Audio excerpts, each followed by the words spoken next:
隊都幾相似嘅，就在於咧其實喺防守端都做得唔錯，但喺進攻端呢都係比較疲軟嘅。嗱，例如呢邊嘅韶關隊咁啦，佢哋9輪賽事只係失得10個波，場均就1個波左右嘅失波，但係總入球數只係得8個波。而呢一邊嘅揭陽隊，佢哋咧9輪賽事過後咧係入得7個波嘅啫。咁但係咧就揭陽隊而家嘅積分呢係多過呢一邊嘅韶關隊嘅。好啦，咁啊首先開波，藍衫藍褲喺鏡頭當中由右攻左呢就作客嘅揭陽隊啊。而主隊嘅韶關隊呢着住橙色嘅波衫。咁今場賽事係由陳海東為大家送上咧粵語旁述嘅。我見到咧就揭陽隊啊，一開波嘅時候咧就想將個波咧就斬嚟前場，但係攞唔到第一個點啊，咁所以咧就俾到韶關隊呢邊咧可以喺後場咧控翻住個波。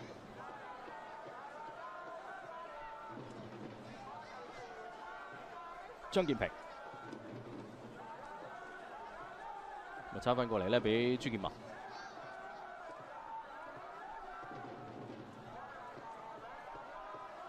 韓博咧就喺球隊當中咧，佢嗰個位置都幾多變下嘅，因為之前呢，佢係踢一個咧就前一嘅位置，咁但係今場賽事咧似乎係踢咗一個咧就係右閘位。而家睇有鏡頭下方咧，橙色衫39號波衫嘅咧就係韓博啊。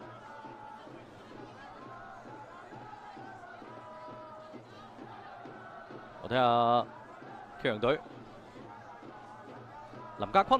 亦都係球隊嘅隊長啊，差翻俾門將嘅方楚龍。咁頭先介紹咗咧韶關隊嘅正選陣容，亦都介紹埋咧揭陽隊方面啦。咁佢哋嘅門將呢，就係頭先提過嘅方楚龍啦。咁後防線方面呢，有隊長嘅林家坤啦，仲有呢就係何明鑫啦、陳錦雄啦，同埋呢就係陳廣成嘅。咁中場方面有彭永信啦、劉澤斌啦、温子新啦，同埋呢就係詹澤峰。咁而呢就係喺10號位嘅位置呢，有着住10號波衫嘅黃浩聰。咁而前鋒線上面有12號嘅許澤宇嘅。喺前場咧就攞到界外球啊！見到揭陽隊方面都係交俾右閘嘅陳錦雄啦上嚟揼，黃聰咧諗住回翻俾佢，點知失咗啊！不過咧就呢邊嘅韶關隊啦，咁佢哋亦都唔會話太急啊！咁今場賽事咧就喺韶關方面咧係落緊雨嘅，其實嗰個相對濕度咧都接近100%㗎啦，因為喺雨中進行嘅一場賽事，而實時嘅溫度咧就27度左右。咁呢個波咧就一個傳送嘅身壓，俾到咧韶關隊咧原地係一個反搶，咁但係睇到咧佢哋反搶完咗之後啦，嗰個反擊嘅速度唔係太快啊，咁啊接應點亦都唔算話太多啦，咁所以咧就大腳上前嘅時候咧就交咗俾對方門將咧方楚龍。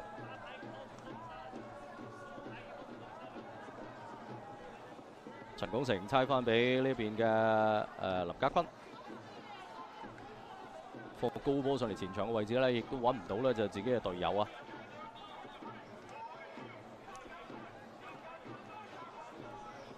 好啦，咁睇下右手邊，一抬頭望中間，都仲未有隊友可以入攝，哇！但係呢下落腳咧就嗱，橙衫嘅球員落腳係鏟到個波嘅，跟住出波嘅球員咧係硬中咗落鏟嘅球員啦，所以咧應該就韶關隊嘅球員係較傷嘅。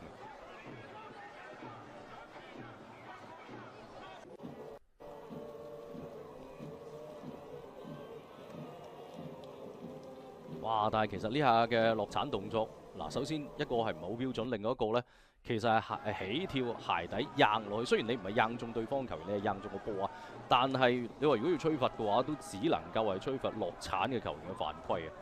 應該咧就係阿江偉華嚟嘅。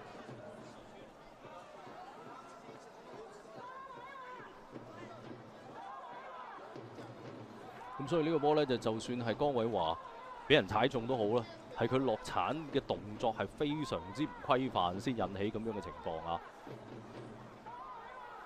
咁雖然現場落緊雨啊，但係亦都見到咧，就韶關嘅民眾啦，都好多啦，去到現場咧就係支持自己嘅主隊啊！咁已經係佢哋啊喺今年粵超嘅最後一場比賽啦。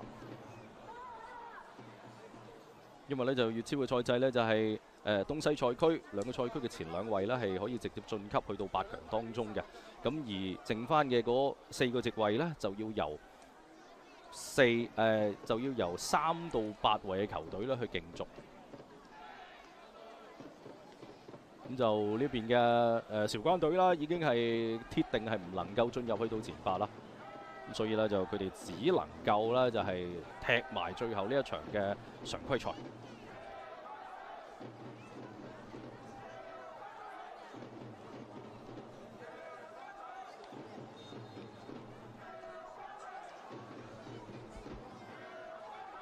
暫時打少個㗎，因為咧就頭先受傷嘅韶關隊嘅球員呢，就喺江偉華呢，仲喺場邊呢，就接受緊治療嘅。睇下呢邊呢，就祁陽隊外圍嚟一腳嘅遠射，但係就軟弱無力個遠啦，何明欽嘅射波嚟嘅，亦都係祁陽隊方面嘅左閘球員啦。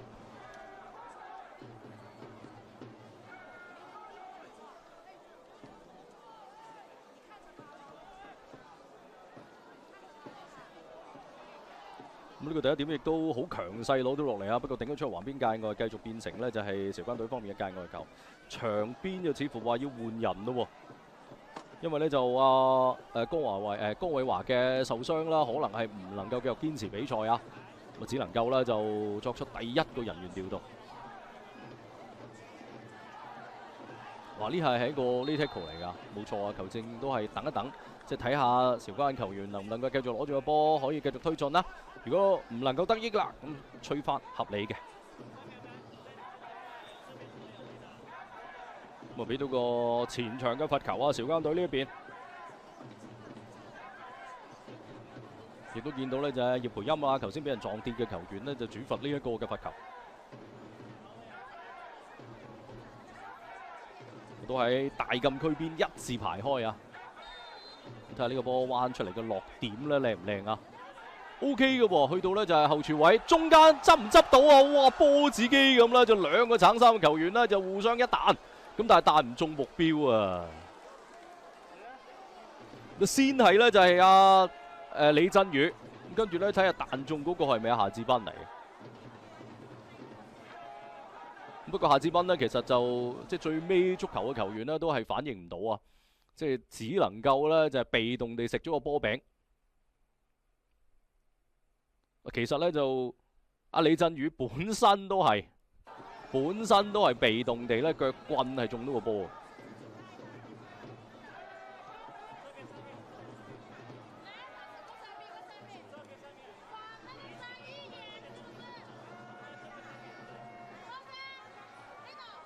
角球嚟㗎！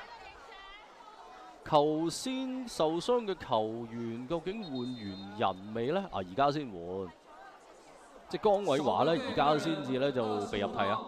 江偉華下，37號蔣文龍上，換上37號嘅蔣文龍。韶關隊呢用咗第一個換人名額啦。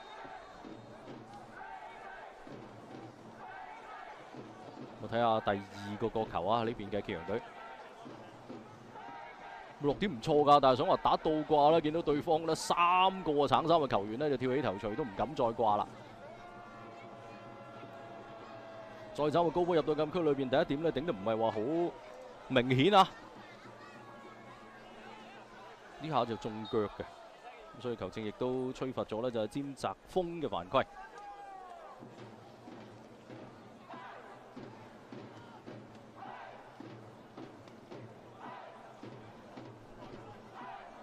個門將嘅梁宇浩得個高波上嚟，第一點都攞到㗎。咁啊，睇下呢一邊呢就夏志斌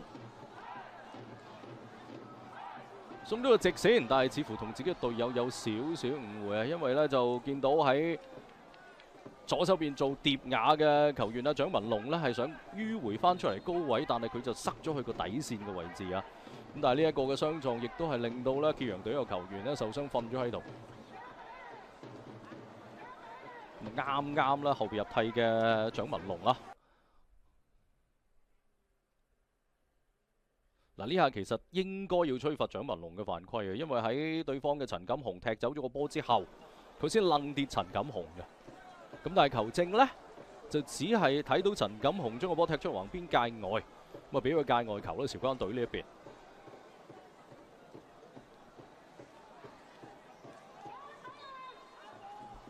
蔣文龍上到嚟都係踢翻呢，就之前啦，阿江偉華嘅嗰個左閘位，哇！呢邊呢就喺禁區邊突然間有機會跌咗出嚟啦，左腳嘅窩利，但係炒高咗。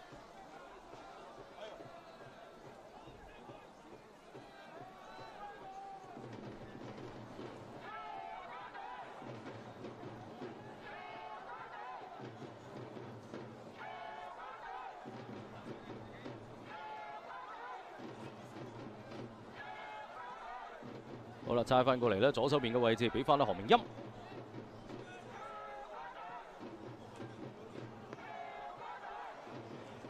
拉都拉唔到啊，仍然可以篤翻上嚟咧，俾彭永信。彭永信咧再俾翻個疊瓦，哇！呢、個2個2個配合咗非常之精彩啊！雖然好密集，但係仍然都可以俾到出嚟。不過最尾入到禁區裏邊咧，跌跌撞撞啊！咪太密嘅情況之下，冇辦法啦，將嗰波俾到出嚟啊！彭永信仲有機會㗎，入到禁區裏邊過到大勢，俾唔俾到出嚟啊？仲想自己去啊？有啲大多咗啦！呢、個波最終嘅助理球證嘅判斷係一個角球嚟嘅。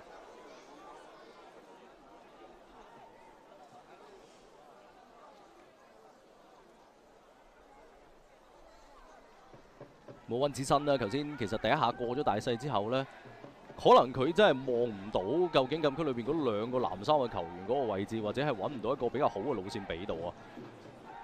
咁但係呢一個嘅角球，細禁區邊落啊，都係呢，就2位球員爭埋同一個點，仲有機會㗎，再刮個高波入到去門將出嚟呢，其實唔係話好具體地打到個波啊，跟住外圍有一腳遠射機會，咁隊長嘅林家坤呢個波就食死咗。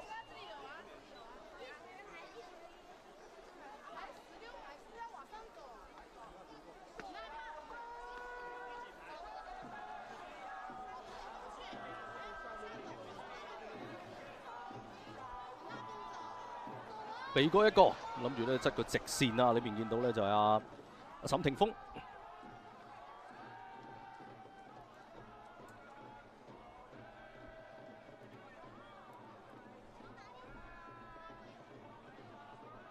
大家咧就如果想繼續睇到咧就粵超啊，今晚咧就粵 BA 嘅決賽啊。咁都可以咧，就係下載呢一個咧，就係粵 TV 同埋廣東體育加 APP 啊，呢2個 APP 咧就都可以咧睇到咧，就我哋粵超咁多場比賽嘅直播啦。咁同埋咧就係每一場比賽咧至少有2種嘅語言啦，為大家送上嘅。嗱，好似韶關對揭陽呢一場嘅比賽咁啦，我哋有普通話嘅直播，亦都有粵語嘅直播啦。咁啊，其他仲有特色語言嘅直播就係潮汕話啦，同埋咧呢一個嘅客家話啦，我哋都會喺唔同嘅比賽當中安排嘅。咁啊，至少咧就確保每一場嘅比賽咧會有2種語言咧為大家送上直播啊！咁啊，記住咧就係下載粵 TV 或者咧廣東體育加呢一個嘅 APP。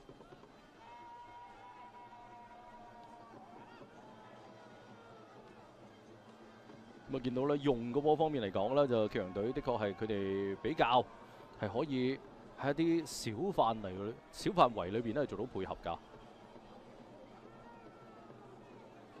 而對於韶關隊嚟講咧，佢哋亦都唔會話立亂咁壓上，因為首先本身業餘球員嗰個體能咧就唔係話個個都可以足以應付90分鐘。咁啊，另外仲有一樣嘢咧，就係落雨嘅話咧，對於個體能消耗係更加大。咁所以喺上半場嘅早段啊，咁都會係更加咧就係儲翻啲力先。咁呢個波諗住拖波連轉身，其實對方球員咧已經係洞悉晒咧，你想點啊？咁所以咧就係許澤宇呢個波咧就擺脫唔到對方嘅球員，但係呢個長傳到㗎噃，雲池山吸翻過嚟大位，繼續係温子山，咁但係冇乜起腳嘅空間啊，猜翻出嚟咧高位嘅位置，詹澤峰俾翻過嚟右手邊陳金雄，呢下嘅等波啊就令到咧對方球員咧落鏟咧好及時地咧將個波鏟走咗。咁都好穩陣喎，見到阿陳廣成咁直接將個波咧就清出黃邊界外就算啦。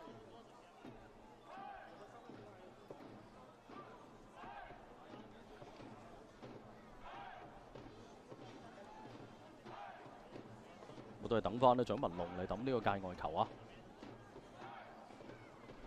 葉培欽繼續都喺差唔多位置咧就抌界外球，韶關隊方面。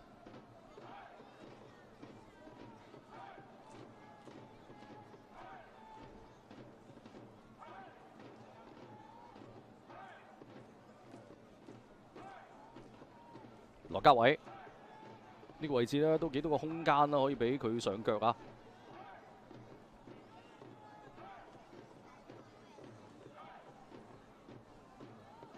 朱文健、羅家偉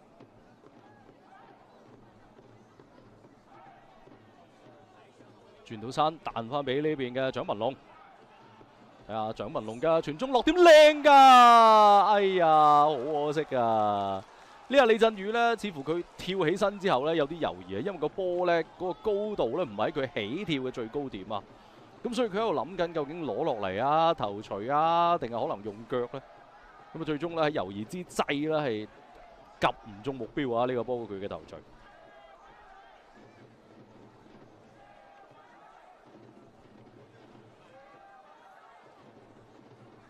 彭信都跳起嘅，因為對方呢就鏟到啊，所以你見到呢就阿劉澤斌啊，佢都跳起要避。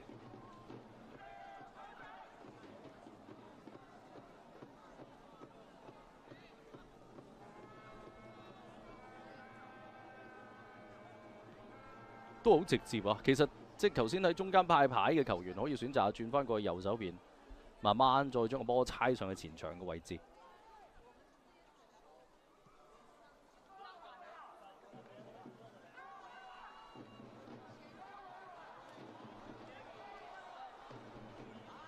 好啦，睇下夏志斌，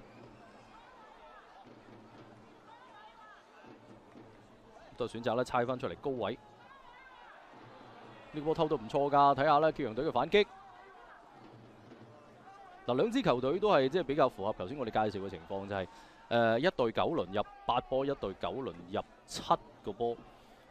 大家嘅嗰個入球能力都唔係好強，但係你睇到今場賽事其實開波呢10零分鐘嘅時間已經係有一啲入到禁區可以形成射波，甚至乎係產生入波嘅機會啊！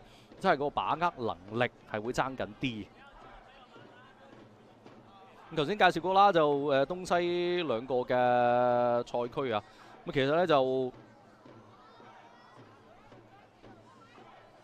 已經有球隊呢係可以確定晉級㗎啦。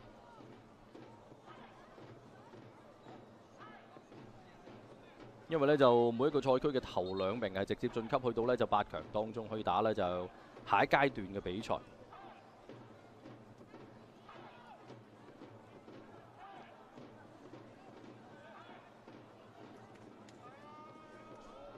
好啦，睇埋呢個波先啊！見到呢就彭永信及個地波埋嚟中路嘅位置，要第一時間解圍啦，因為背住對方嘅進攻球員啦。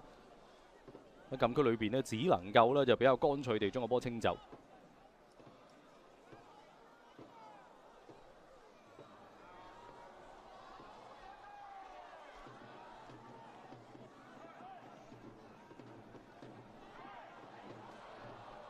喺呢邊呢，就有一個4打4嘅機會，哇！突然間呢，就諗住吸翻過去自己嘅左手邊，但係吸得太大啦，黃浩聰。你入唔到去啦，反而令到呢邊嘅韶關隊又有反擊嘅機會，但係就真係最尾呢一啲嘅傳送咧係爭啲嘅。咁同埋就喺落雨嘅情況之下進行比賽呢，就喺傳送嘅力度啊，同埋呢就係用咩腳法啊上面，可能都係要進一步去深究先得嘅。因為如果有水氹，譬如你要 check 嗰個波啦，譬如如果個波係啜住嘅話，你可以用更加大嘅力先至可以俾到自己隊友。但係如果啱啱好係喺自己隊友接波之前呢，嗰塊地係較為之濕滑嘅話，你如果太大力嘅話呢，自己隊友又好難控。所以即係呢個力水嘅把控啊，同埋腳法上面呢，要掌握得非常之好先得。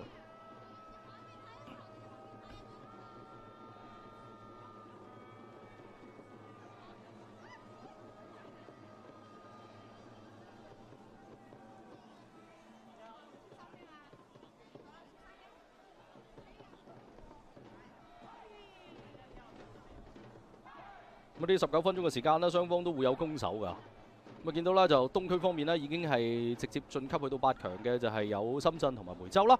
咁而喺西區方面啊，或者呢就仲有啦，東區已經係鎖定咗呢一個嘅入到附加賽嘅名額啦，會有清遠同埋汕尾。好啦，咁啊睇下呢個波呢，就帶到嚟大位嘅位置啊，咁但係起腳呢慢咗啊，都係俾對方球員呢首先清走。而西區方面呢，就已經可以直通去到8強嘅隊伍，就有廣州隊啦。咁而湛江隊方面呢，其實都好穩陣嘅，因為佢哋領先呢，就佛山隊呢有成9個淨勝球。咁佢哋今輪呢係直接對碰嘅。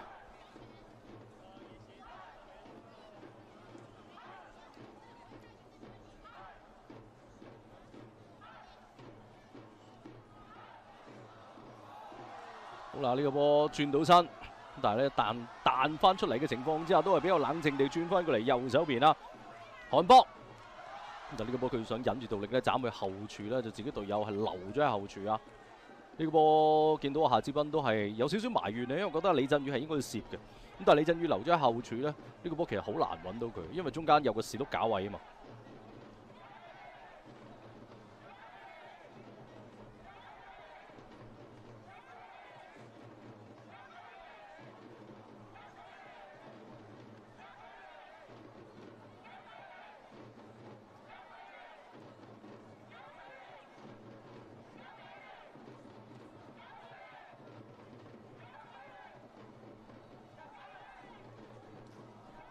好啦，睇下咧就進攻路線右路韶關隊嘅角球後柱位落得比較貼門啊，門將咧就雙錘打出，打完之後咧喺地度碌咗好多圈啊！見到呢邊嘅方佐龍。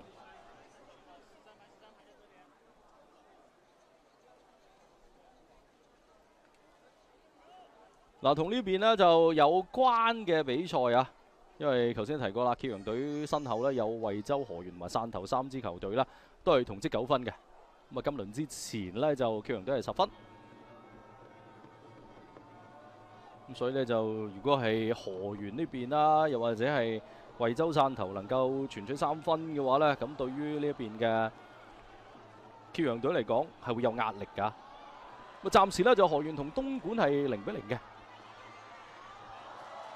想話呢，自己大步流星壓入嘅禁區裏邊呢，都係首先俾對方球員啦係清走個波啊！咁啊，速度上面咧都係爭緊啲啊！咁啊，詹澤峰，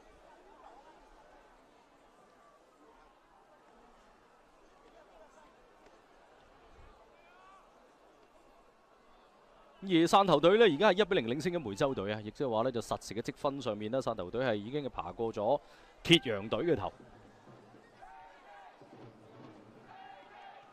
而惠州隊同深圳隊呢，已經係打成1-1平手啦。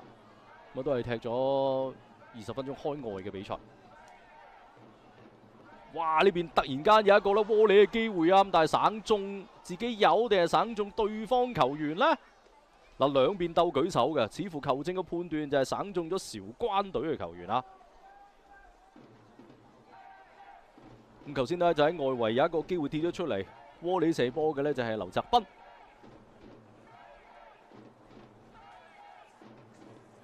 頭柱位落，咁繼續落翻喺呢，就黃浩聰嘅腳下。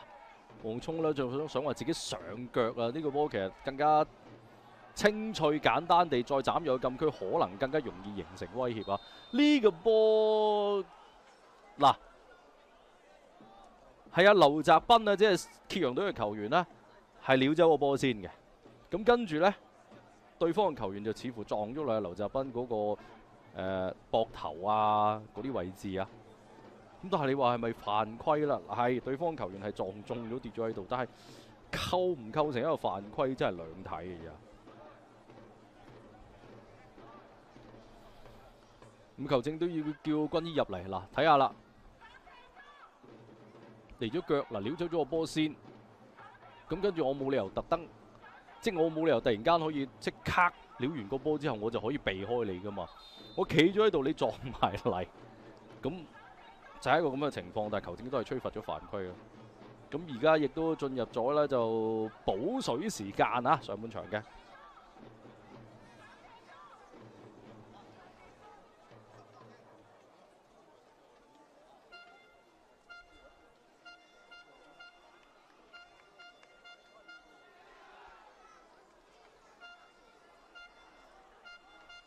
咁雖然呢就溫度唔係好高啊，但係都提過啦，喺落雨當中呢，對於嗰個體能消耗呢，一定係大嘅。而呢一班呢，就係揭陽嘅作客嘅球迷啊。咁今日呢，就入場人數就可能受限於嗰個天氣啦，唔算話太多啊，但係就人少有人少嘅着數啊，因為現場呢就會有呢個抽獎嘅啊。咁啊，今場賽事呢，就韶關方面呢係安排咗應該有1噸嘅汽油啦，係會抽出嘅。啊，當然唔係一個人可以中晒1噸嘅汽油啦，但係就都係一個即係幾容易中獎嘅情況，因為人少啊嘛。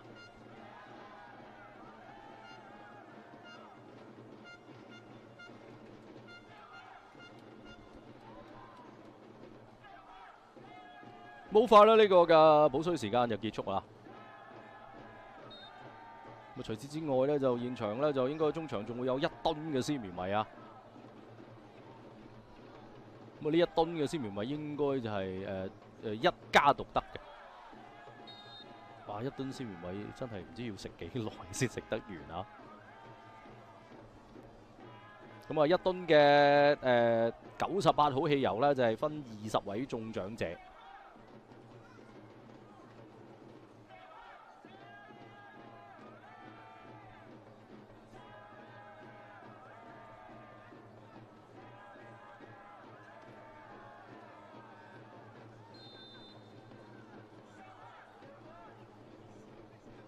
好啦，睇下呢一個罰球啦，咁啊都係咧比較高地咧，就一個拋物線比較慢地入到禁區啊，所以對於攻方嚟講唔係好着數。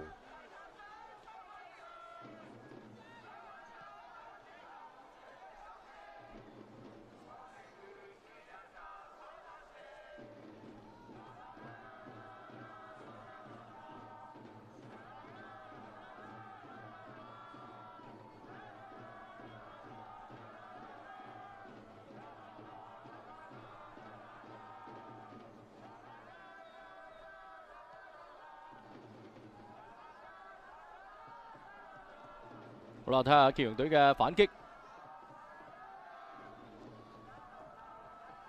其實就可以比較早地俾翻中間嘅隊友啦，再做翻個轉接嘅，真係唔使一定要向前俾嘅。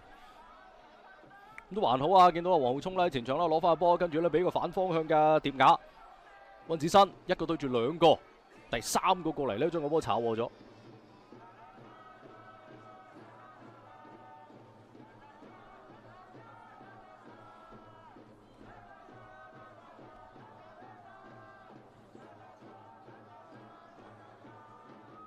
繼續喺呢就前場啦，獲得一個界外球嘅機會啊！揭陽隊咁啊幾多波踢㗎？見到阿温子新繼續俾翻温子新，想話喺人罅當中將個波都俾出嚟咧，唔係咁容易啊！咁啊兩個包夾嘅情況之下咧，將個波搶咗落嚟，但係呢邊好快咧原地3個去搶翻啦對方嘅韶關隊嘅球員，攞翻個界外球。韶關隊喺後場嘅界外球呢，就對於呢邊揭陽隊嚟講，又可以做一個前場壓迫啦。咁但係呢一個嘅前場壓迫呢，其實真係都幾多漏洞下㗎。咁呢下解圍就明顯係塌咗，不過呢，就頭槌想話點前啦，力水太大啊。咁啊，詹澤峰呢，將個波係頂咗俾對方門將啦，梁宇豪即刻啦放個生波出嚟，哇！咁樣漏咗過嚟，睇下有冇機會啊！韓博一個對住兩個，跌跌撞撞之後呢個波仍然喺佢嘅腳下，想話拱右走咗啊！呢個波有啲動作嘅，都係一個阻人前進嘅情況啊！吹罰咗咯何明欽嘅犯規，有少少經驗不足啦。呢個波對於防守球員嚟講，因為喺兩個包夾嘅情況之下，你真係冇乜必要用一啲太過大嘅動作啊！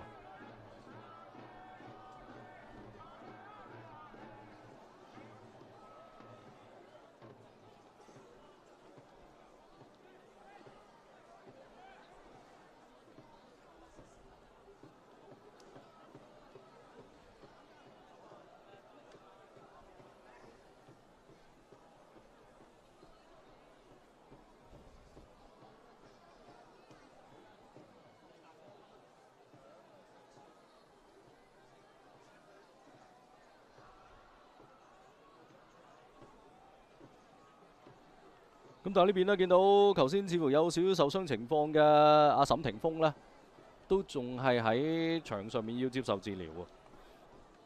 就唔知會唔會又係因為受傷呢，要被換落場啦？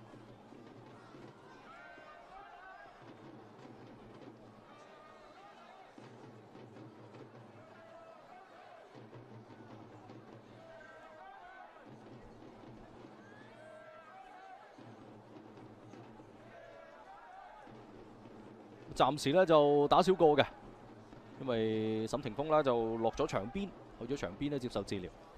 咁睇下啦，就進攻路線右路嘅呢一個嘅罰球啊！哇，上半場已經因傷呢就換咗2位嘅球員，要留意喎，因為同國際足聯嘅規則係接軌㗎，都係換5個人同埋3次咁上半場已經用咗2次換人啊，如果係呢次換埋嘅話，落點唔錯㗎，但係都係比較慢啊。即係前場嘅罰球基本上都係葉培欽嚟處理啦，咁但係佢個波彎出嚟落點唔差嘅，但係就球速欠奉，所以往往對於自己嘅攻擊球員嚟講唔係咁容易可以攞到第一點，就算攞到第一點都好啦，都唔係咁容易可以形成有威脅嘅攻門。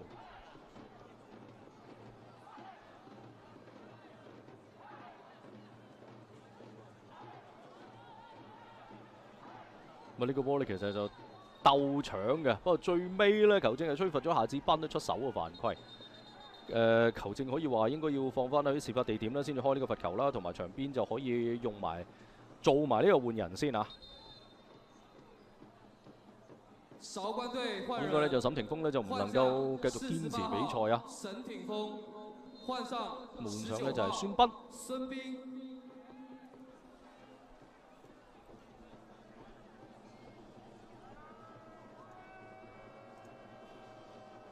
嗱，開波早段呢，就3個前鋒球員啦，韶關隊呢邊嘅企位就係10號嘅李振宇居中啦，左手邊就係夏志斌，右手邊就係阿沈霆鋒嘅。咁但係而家呢，似乎呢，就阿夏志斌呢係過咗去右手邊，咁啊換完人之後呢，中間就變成咗阿孫彬，咁左手邊呢變成咗呢就阿李振宇咁樣嘅。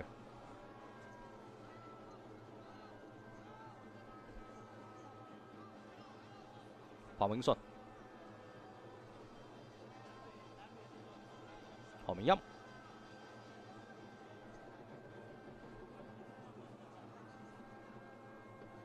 黃聰呢再猜翻後，都係俾翻呢防守中場嘅劉澤斌嚟派牌。何明欽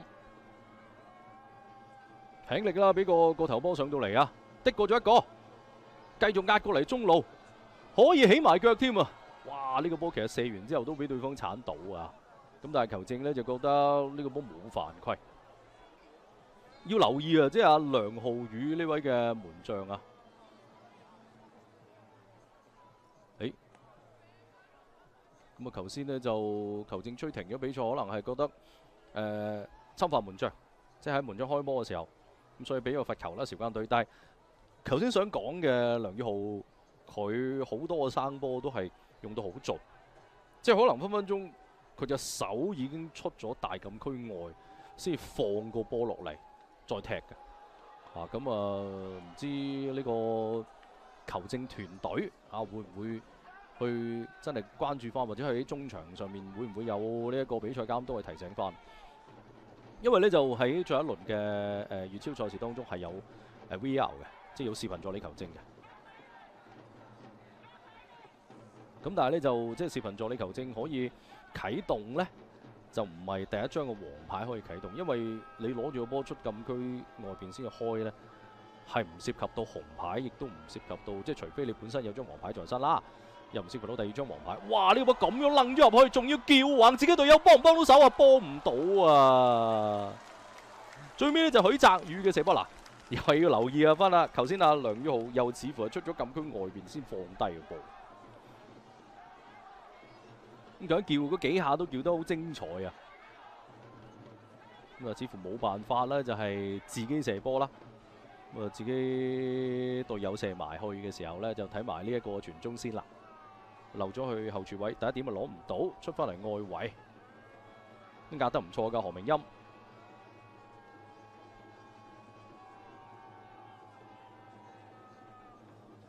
咁頭先呢，就劉澤斌啊。禁區邊啦，連過對方3個球員，但係最尾呢都係將個波讓咗俾自己隊友呢，就係許澤宇形成射門嘅。好啦，睇下呢又嚟啦噃，喺左手邊彭永信做翻2個2嘅配合，地波插埋嚟遠處包唔包到啊？鏟入啊！溫子新啊，35分鐘嘅時間啦，幫助揭陽隊取得領先。首先始自於一個揭陽隊好擅長嘅小範圍嘅配合啊，一個2個2，跟住俾到呢就彭永信地波撳去遠處，完全劏穿晒呢韶關隊成條嘅防線啦。咁最尾嘅包抄亦都食個波食到好實淨啦，咁所以令到呢揭陽隊呢取得領先啦。溫子新嘅入波。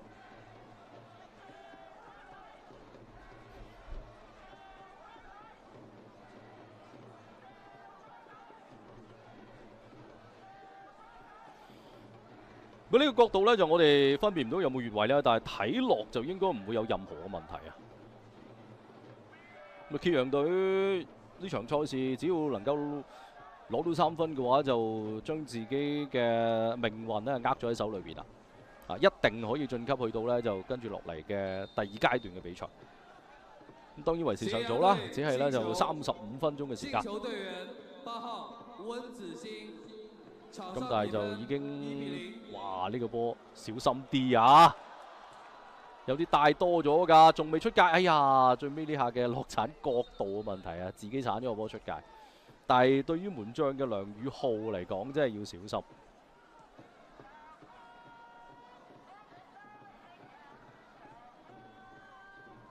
咁啊，梁宇浩呢，就係球隊嘅門將，亦都係呢就今場賽事韶關隊嘅隊長嚟。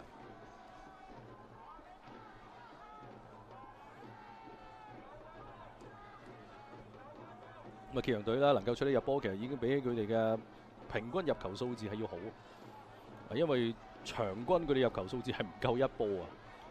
好啦，呢個波會唔會選擇嚟一腳嘅遠射呢？都唔係，都係嘗試咧中路做翻個配合，但係有少少大多咗啊！最尾自己嘅隊友啊孫斌，但係仲有機會，左腳起唔起到腳啊？再撩過嚟應該冇越位㗎，今次左腳射翻上角入，1-1，哇！35分鐘。0-1落後，去到37分鐘，1-1啦。我呢邊呢，李振宇嘅入波啊，幫助韶關隊呢追成平手。有兩支球隊嘅場均入球數都唔夠一個波㗎，但係喺上半場37分鐘嘅時間，雙方已經各入一波。嗱，本身呢就阿孫斌呢，其實有少少帶多咗啊，但係俾到出嚟啦呢邊嘅夏志斌。咁啊，夏志斌呢就係咁叫橫都冇辦法起到腳。咁最尾亦都可以咧交翻俾自己隊友啊！咁李振宇呢就左腳射翻啦門將嘅手頂網頂位入啊！咁其實兩個入波呢，我哋都睇唔到嗰個嘅高角度啊，即係嗰個平線嘅角度，究竟兩支球隊嘅球員有冇越位？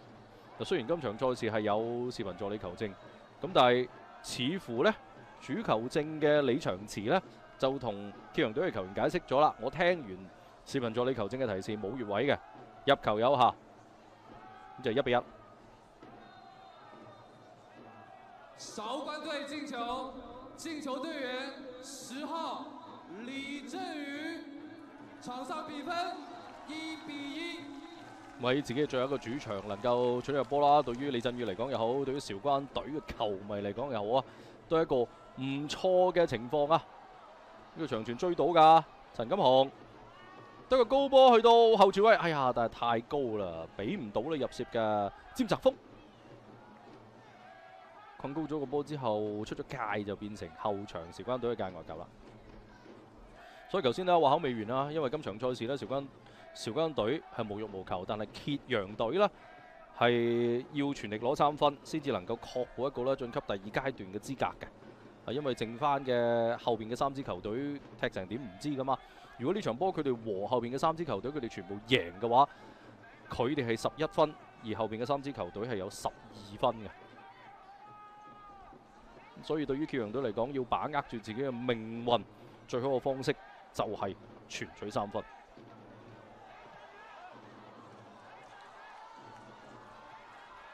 咁就當然啦，如果後邊嘅3支球隊唔係全部贏波，只要有一隊係贏唔到波嘅話呢，對於揭陽隊嚟講，咁佢哋就算和波都好，佢哋都係可以呢係晉級去到下一階段啦。因為賽前佢哋排第6啊嘛，咁啊有2個名額嘅走盞空間嘅。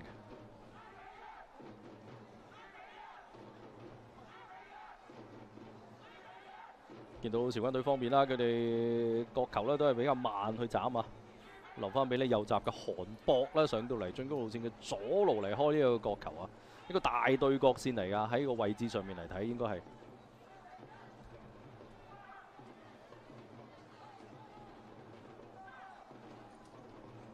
右腳嘅內彎，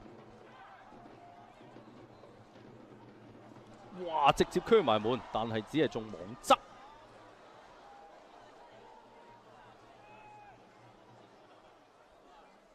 咁啊，各位如果想繼續睇到粵超嘅直播嘅話呢，就不妨下載粵 TV，又或者呢廣東體育加呢個 APP 啊。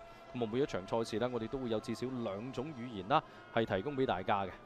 咁今場賽事就有普通話同埋粵語嘅解說啦。咁記住下載呢，就係粵 TV 或者係廣東體育加呢個 APP。孫斌，夏志斌。呢個就其實孫斌俾咗佢嘅身後啊，如果俾前少少嘅話，夏志斌係可以順勢壓埋入禁區裏邊添。彭永信咁啊，之前呢有一個嘅助攻啊，但係呢個波俾翻自己隊友咧，俾得唔靚嘅。好在黃浩聰都仍然可以 keep 翻住個波。哇！呢下咁樣咧爭啲踩實啊！黃浩聰俾翻呢陳錦鴻、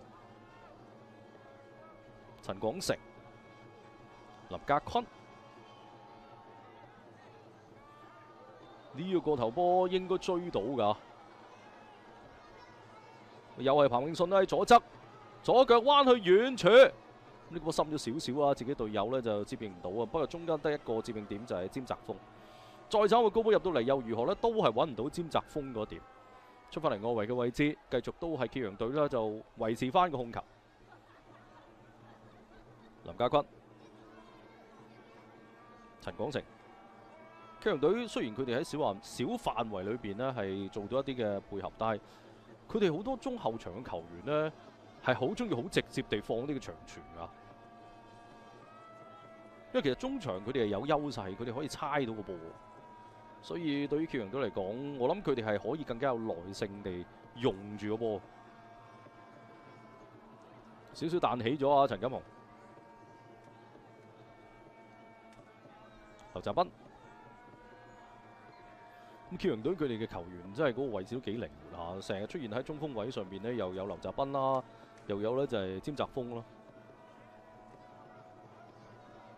呢個波就真係唔知想俾邊個啊！但係出翻嚟外圍仍然都仲有呢，就係劉澤斌，中間有一個呢2個2嘅配合，有冇楞到腳尾呢？球證就含哨考慮咗一陣，都係冇吹，只係俾咗個界外球。揭陽隊方面。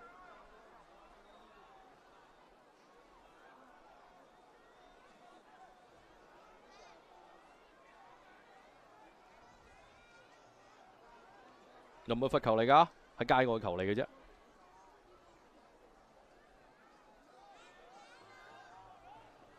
不過今日我哋睇到揭陽隊已經係多次打到呢啲2個2啊、2個3嘅配合㗎啦。咁所以對於韶關隊嚟講呢，就真係佢哋中後場要小心啲。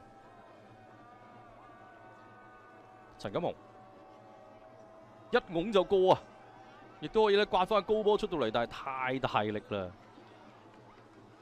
其實兩邊嘅出波都係想揾身高應該係最高嘅詹澤峰啊，咁但係就每一次特別喺右手邊嘅出波啊，全部都過晒佢頭頂。但係就每一次特別喺右手邊嘅出波啊，全部都過晒佢頭頂。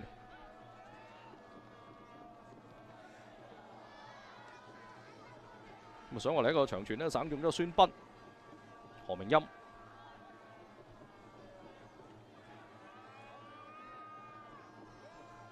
自己隊友都冇做一個反跑啊，即係有啲誤會啦。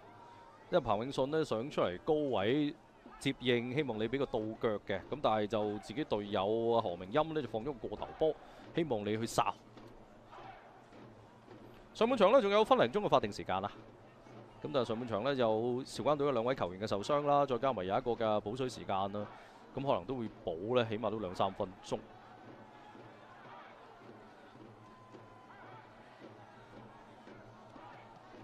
呢波搶得唔錯㗎，好啦，再俾翻呢左手邊嘅彭永信，今次右腳嘅射波啊，即係唔係淨係得左腳可以傳波啊，右腳嘅射波，但係就偏咗。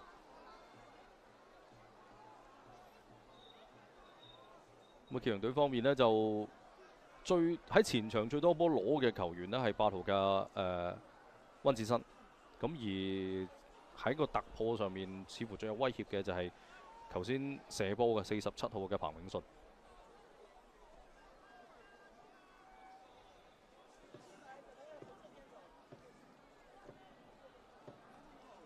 朱文健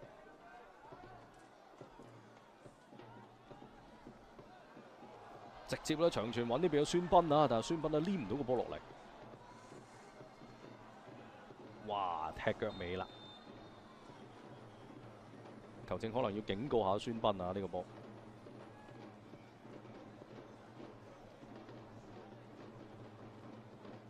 林家坤上半場補時5分鐘。上半場補時補5分鐘添。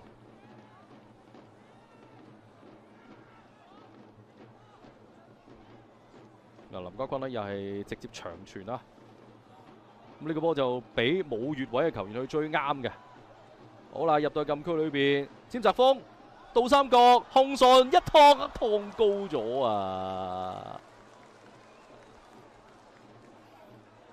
遠處位呢，似乎阿温子新呢就唔係好滿意啊，因為覺得呢個波呢就自己嘅隊友啊詹澤峰係可以俾個地波去到遠處嘅。咁但係中間亦都似乎有唔少嘅橙衫球員喺度，倒三角係啱嘅嚇，但係倒三角自己隊友把握唔到就同傳波球員無關啦。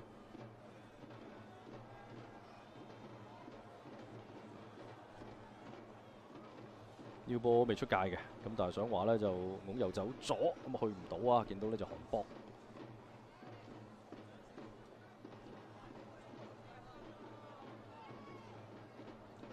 呢個長傳直接交咗俾對方門將呢就梁宇豪。朱文健俾翻梁宇豪，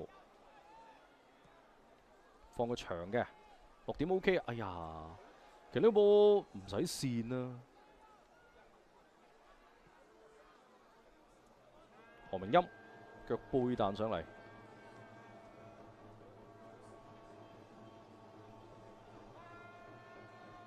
壓過咗一個，又係想做一個2個3嘅配合㗎，但係其實自己隊友第一點攞得唔靚，第一下攞唔到啦，所以第一時間彈唔到。咁但係繼續維持住翻個控球啊，橋洋隊一個3個3嘅配合。何明欽咁斬入禁區裏邊，撻咗咁樣呢，呢一個倒西嘅解圍。冇錯呢，亦都嗰個拋物線唔算話太大啊！如果大啲嘅話呢，分分鐘考起門將嘅梁宇豪。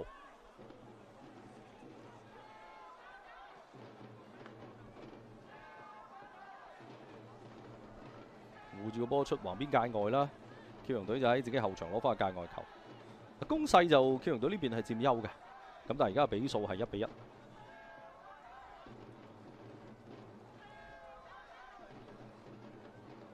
都可以咧，就留意下其他比賽嘅比數啊！呢講過啦，就惠州隊啦、汕頭隊啦，佢哋都係喺今輪之前啦係同分嘅，咁仲有係河源隊都係9分。如果佢哋呢3支球隊都贏波嘅話呢，壓力就嚟到橋洋隊呢邊啦。外圍嘅軟弱無力嘅射波啊，呢個遠射係入呢個射波呢，就嚟自温子新，亦都係幫助橋洋隊入波嘅球員。嗱，而家呢，就上半場嘅比數啊，對於呢邊橋洋隊嚟講絕對唔係好嘅消息，因為惠州而家2-1領先緊深圳。汕頭呢就1-0領先緊呢就梅州。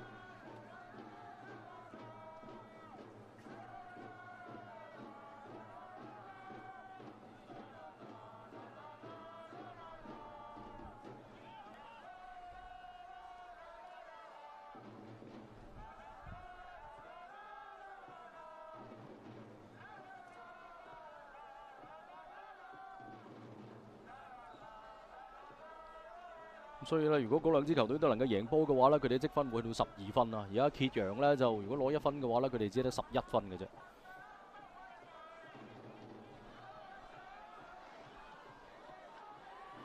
而河源同東莞呢，暫時都係0-0。咁啊，嗰場咧就嗰個比數咧，對於揭陽嚟講都暫時都仲係好嘅消息。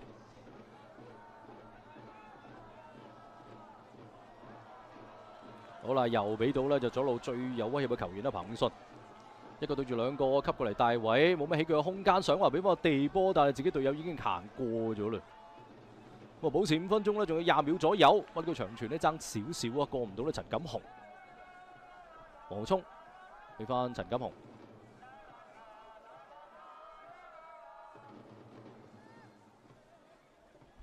咁啊睇到現場應該都仲係落緊雨啊！呢個過頭波唔錯啊，掕橫，想話第一時間射啊，但係對方隻腳咧就俾你射中咗啦，射波咧就係尖澤鋒啊，射唔中個波，只能夠咧就係射中對方球員隻腳，咁而球證亦都順勢吹響咧上半場結束嘅哨聲啊！暫時呢，韶關隊同揭陽隊係打成1-1平手啊！粵超最後一輪嘅賽事，咁我哋呢就稍事休息15分鐘之後呢，再同大家送上下半場嘅比賽直播。精彩半場，現在進入我們的中場休息，時長15分鐘，精彩繼續，永不停。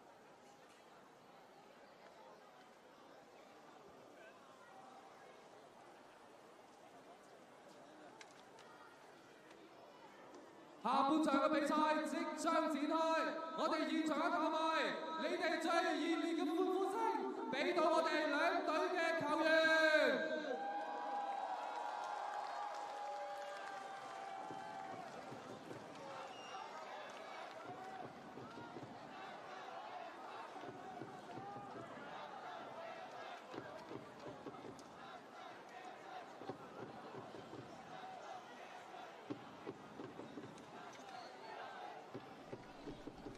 好啦，歡迎各位咧跟隨住鏡頭翻嚟韶關市嘅西河體育中心啊，繼續收睇我哋為大家送上嘅粵超聯賽常規賽嘅最後一輪賽事，由韶關喺主場面對住揭陽嘅比賽啊。上半場呢，雙方係打成1-1平手嘅。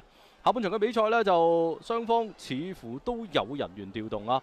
咁啊，韶關隊方面呢，就喺半場嘅時候呢，就換上咗，睇下係咪中場嘅球員啊曾容啊。咁而揭陽隊方面呢，就有31號嘅鍾澤斌呢，亦都入咗嚟嘅後防線上面嘅球員。下半場呢，首先開波嘅就係主場作戰，着住橙色波衫喺鏡頭當中由右攻左嘅韶關隊啊。咁今場賽事繼續有陳海東為大家送上粵語旁述嘅。咁揭陽隊方面呢，鍾澤斌係入替咗4號嘅陳廣成。23號張建平換上6號沈杰。咁而呢，就韶關隊方面呢，就係換走佢哋嘅其中一位中堅啊張建平啊，換上呢就6號嘅另一位球員呢，就沈傑。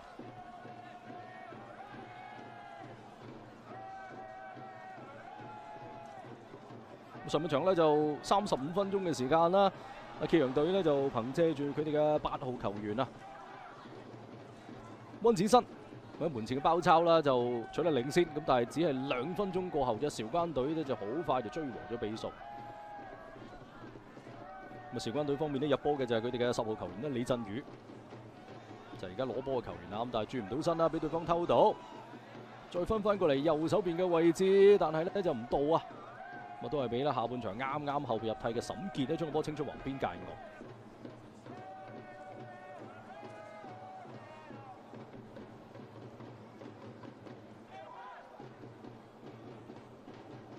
由於上半場呢兩位球員嘅受傷啊，所以韶關隊喺上半場已經用咗2次嘅換人，換咗2個人㗎啦。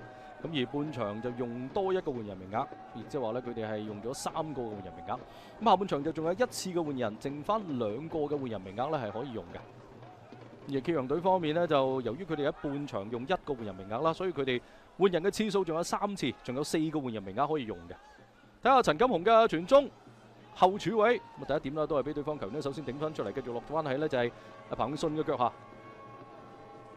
呢個高波去到大禁區邊呢，自己隊友唔係咁容易攞啊，咁但係仍然落翻喺呢隊長嘅林家坤嘅腳下。繼續都係揭陽隊控球在腳，得個過頭波，但係過唔晒。睇下韶關隊嘅反擊，呢個波有少少蹬踏㗎，球證都係吹咗，仲有銀牌添，亦都係今場賽事嘅第1張黃牌啊，俾到呢就係劉澤斌。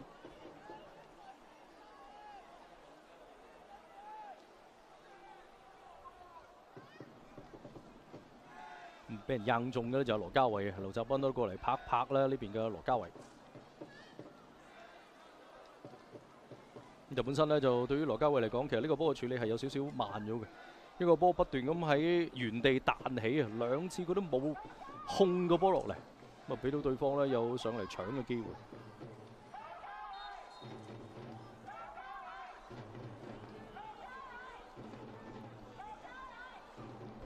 韶關隊嘅罰球都係開個短嘅。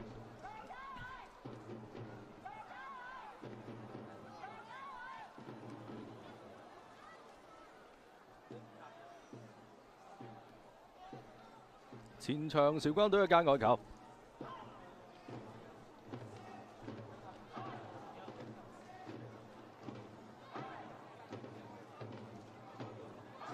呢個波就真係抌得唔靚啊！咁但係仲有機會㗎，喺大禁區邊咧跌咗落嚟。不過呢個波就李振宇俾唔翻自己隊友，落鏟鏟咗個波先嘅，冇犯規。咁但係人仰馬翻啊，兩個球員都瞓咗喺度。咪落鏟嘅呢就係揭陽隊方面嘅隊長林家坤。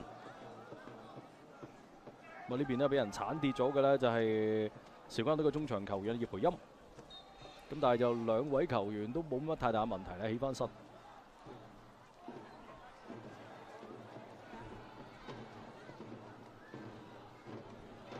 直接咧斬個高波入到去禁區裏邊。咁第一點呢，其實攞得唔靚啊。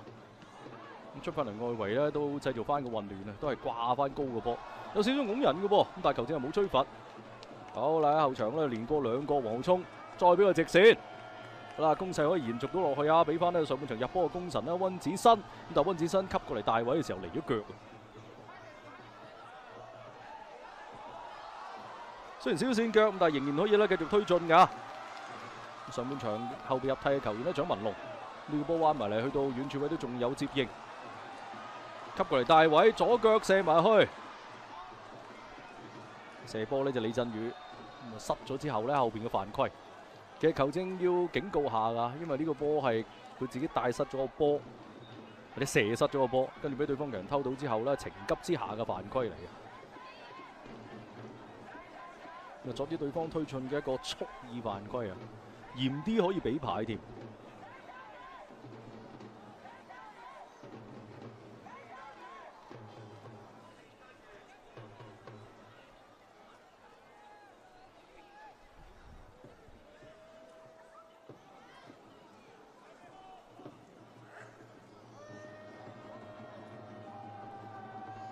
始終喺前場呢邊呢，就揭陽隊嘅攻勢更加多會集中喺左路。上半場就彭永信啦，幾次嘅傳中，陳金雄嘅個頭波，個頭重咗落嚟之後呢，加多腳解圍啊，朱文健都可以咧繼續推進啊！睇下蔣文龍。吸翻過嚟大位，可以俾翻右手邊，冇錯。李振宇，但係揚唔開空間啊，起唔到腳。咁但係好在後邊仲有夏志斌，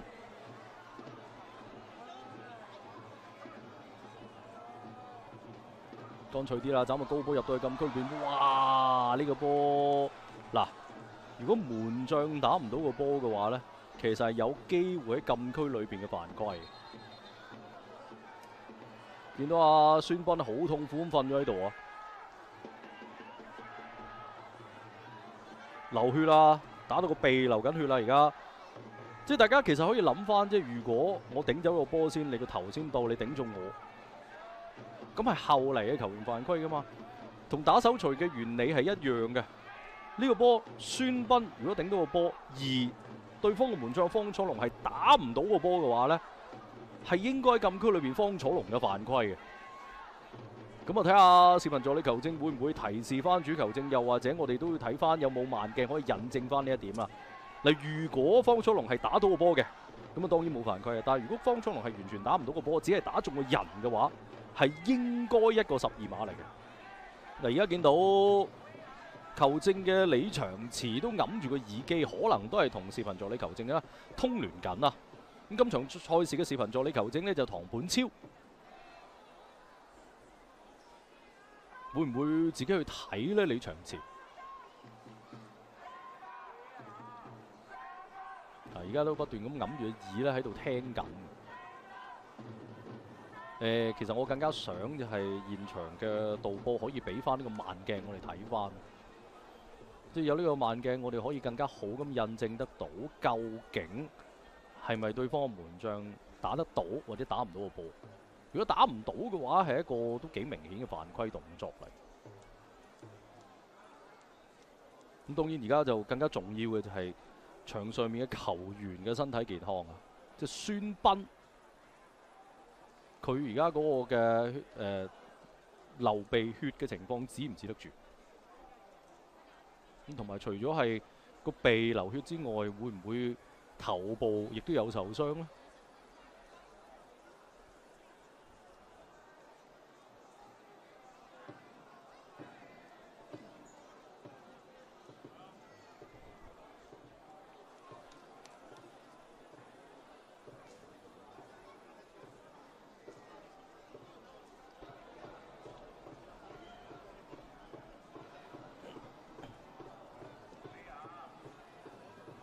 嗱，而家其實係一個都幾好嘅機會。咁現場嘅軍醫喺度治理緊阿孫斌，咁我哋係咪應該可以睇翻嗰個嘅接觸嘅慢鏡咧？即係就算冇第二個、第三個角度，原本嗰個角度都可以放大俾我哋睇翻嘅啫。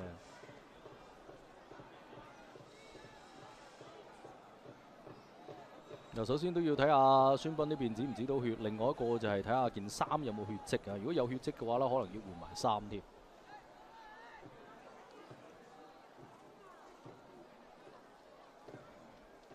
咁但係而家咧，球證就似乎只係俾咗咧就呢一個嘅角球嚟嘅，應該係角球咧俾到韶關隊呢邊進攻路線左路嘅角球。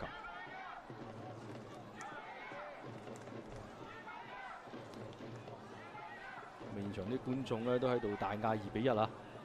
希望咧就呢一邊嘅韶關隊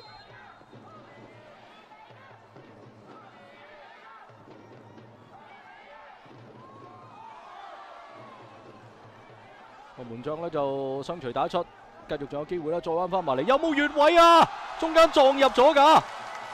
嗱，要睇兩點，其實要睇兩點嘅，一就係要睇將個波撞入嘅球員喺左路傳中嘅時候有冇越位，二就係要睇李振宇插水式頭槌嘅時候佢有冇掂到個波。如果李振宇有掂到個波，呢個越位嘅機會係好大。如果李振宇冇掂到個波，咁就可能係冇越位嘅。中間似乎有陳卡夫嘅嗰個膝頭哥將個波撞入咗㗎。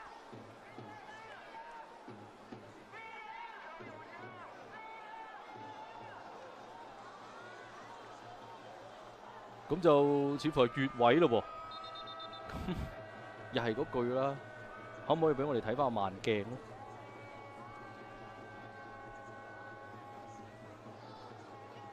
一球證就係吹咗啊，即係越位係成立嘅。咁對於呢邊嘅揭陽隊嚟講係逃過一劫嘅啦。咁而見到阿孫斌呢，就喺場邊咧入手，咁球證亦都俾佢入翻嚟，咁啊回復翻啦11打11嘅情況啦。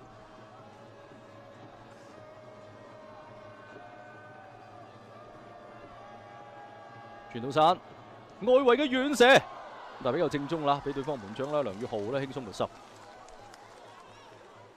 射波呢就係許澤宇，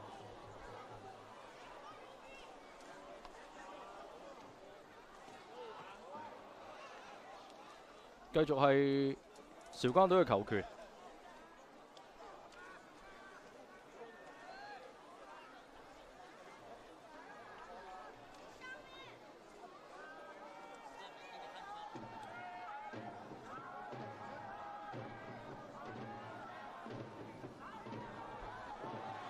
好啦，左手邊有一個空檔，睇下今次左腳嘅傳中去到後柱位，哇！心口碎大石咁啊！呢個波，其實唔需要吹啦。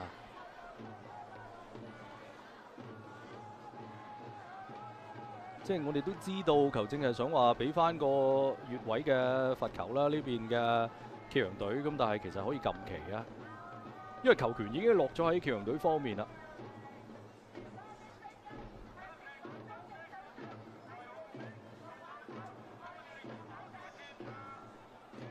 而對於揭陽隊嚟講呢，我諗佢哋要考慮下啦。考慮咩呢？就係可能要撳一撳掣先得啦，因為下半場呢10零分鐘嘅時間，佢哋似乎形成唔到有威脅嘅攻勢啊。咁而場邊我見到呢，就呢一邊嘅韶關隊要用第5個換第3次嘅換人，第4個換人名額。換上7號李冠華。應該揭陽隊方面啊，都講過啦，即係要禁制啦。對於揭陽隊嚟講，個換走咧就上半場入波嘅球員啦，溫子新換上另外一位啦，鋒線上面嘅球員啦，李冠華。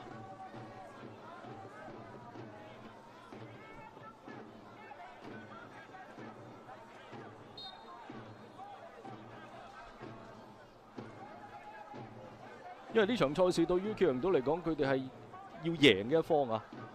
韶關隊係已經無欲無求噶啦。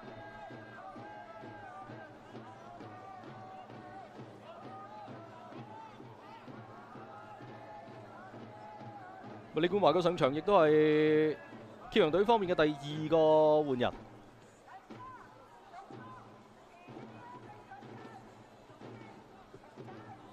何明欽。呢個直線俾自己隊友去哨咧，其實個提前量太大，而且亦都冇局部嘅優勢，因為2個橙衫嘅球員喺度包住。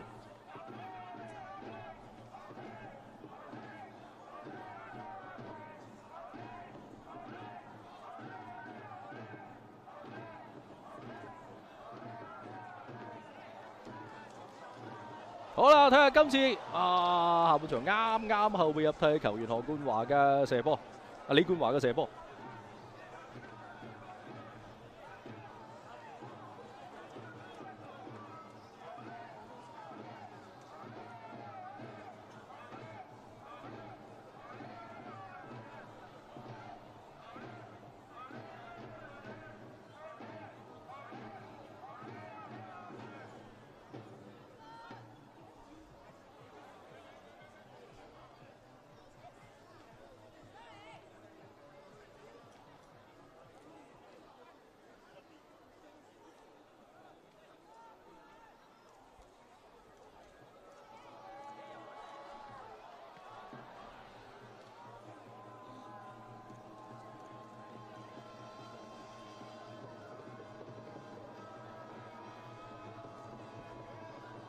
李冠華一上到嚟咧都比較多波踢，哇！但係嗰邊見到睇下係咪阿陳錦鴻個 pad 跌咗出嚟啊？睇下今次喺右路傳到過嚟左手邊就翻去右腳嘅射波啊！咁呢個波有少少起火啦。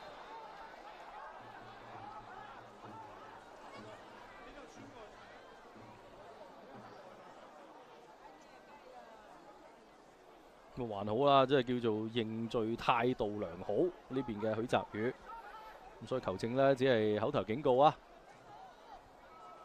我俾咗個罰球呢，就韶關隊喺禁區裏邊呢，門將嘅梁于浩呢斬上嚟前場，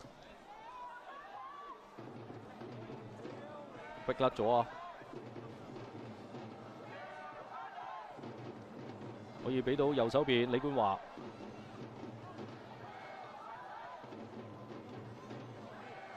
想話自己壓落底線出唔出到呢？應該搏到個球喎。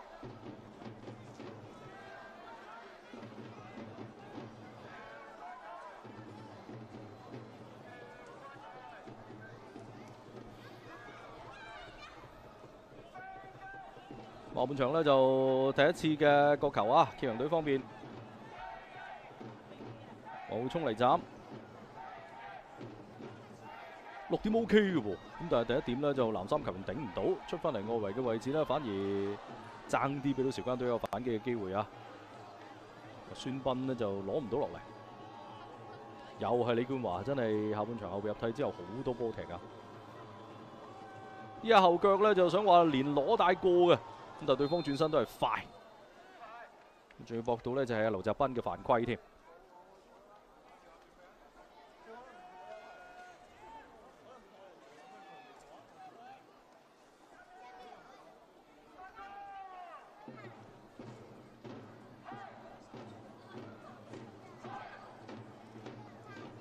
亦都要再睇下啦，其他比賽嘅比數啊！嗱，3支同揭陽隊有關嘅球隊嘅比數呢，就對於揭陽隊嚟講，暫時係好消息啊！因為河源同東莞都係未開到紀錄0-0嘅，咁而深圳隊就追和翻惠州隊，咁但係汕頭隊呢，仍然都係1-0啦，領先緊梅州隊啊！但係咧就頭先提過啦，上半場都講過，呢三支球隊咧只要有一支係攞唔到3分嘅話咧，對於揭陽隊嚟講都係穩陣嘅。李冠華。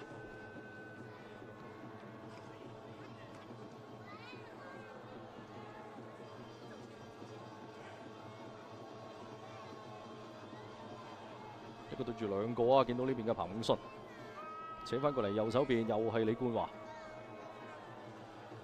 哇！呢個波其實比慢咗嘅，即係自己隊友迎出嚟嘅時候就應該俾嘅。咁上腳就多咗一下，繼續俾翻李冠華，有冇越位呢？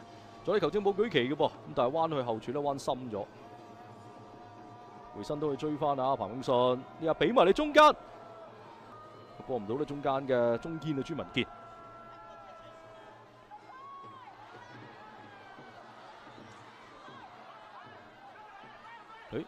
界外球都係揭陽隊呢邊㗎，因為最尾掕到個波嘅係韶關隊嘅球員。咁就睇下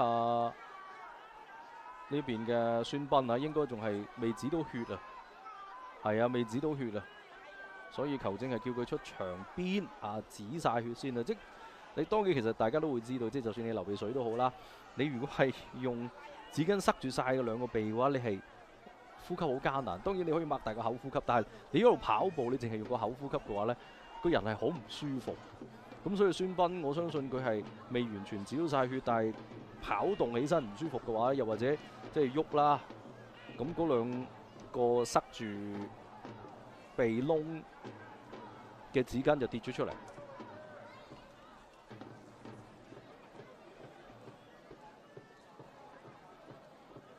其實球證就唔需要等㗎，只要孫斌出咗場邊就可以恢復比賽㗎嘛，係啦。咁啊，暫時韶關隊又打少個咯，因為要等孫斌止咗血先可以入翻嚟，又或者睇下韶關隊會唔會順勢換埋人咯。不過如果再換走孫斌嘅話，前鋒線上面真係冇乜人。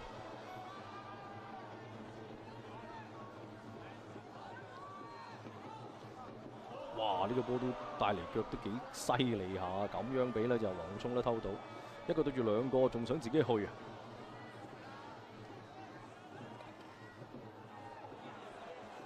由於真係打少個啊，咁所以前邊冇咗個反擊點，孫斌出咗去場邊，咁所以你見到韶關隊呢，就算喺後場攞波長傳都好咯，揾個點唔係好明顯。彭永信。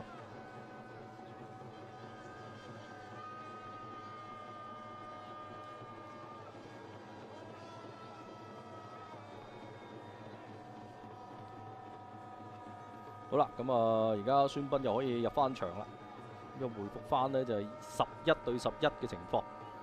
第一點搶到㗎，咁但係呢邊包翻嚟都唔錯。見到朱文健呢，將個波清翻出去橫邊界外。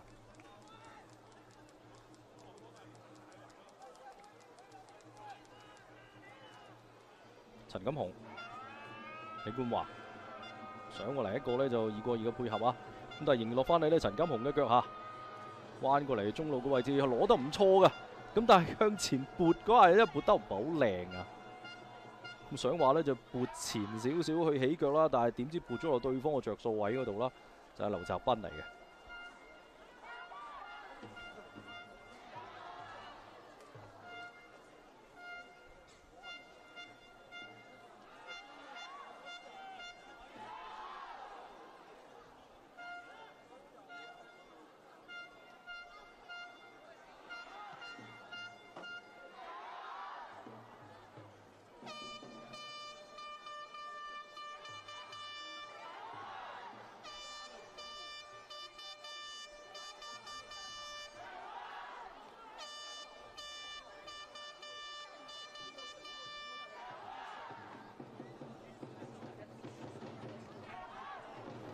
好啦，終於可以咧做咗個配合咧，俾翻呢邊嘅李冠華。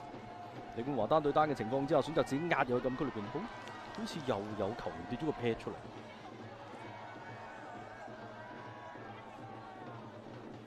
李振宇嗱，見到咧就白色反光嘅嗰一塊應該係護腿板嚟啊！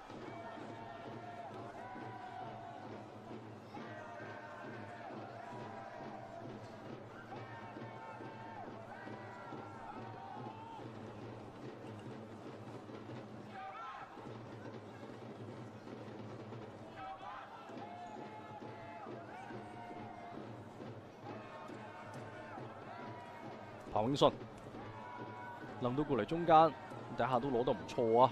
見到呢邊嘅許澤宇再彎高波去到後柱頂到啊！但係呢個反方向咧，門將都救得靚啊！咁就當然啦，就發力又唔算話太過充分啊，只係希望擺翻個反角度咯。咁但係啱啱好喺門將嘅嗰個回身位係可以附到。呢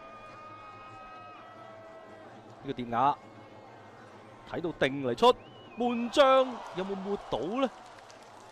哇！頭先真係一個黃金嘅機會啊！其實斬埋嚟嗰個落點咪靚啦，跟住亦都俾到咧就身高最高嘅詹澤峰嚟一個反方向嘅頭槌。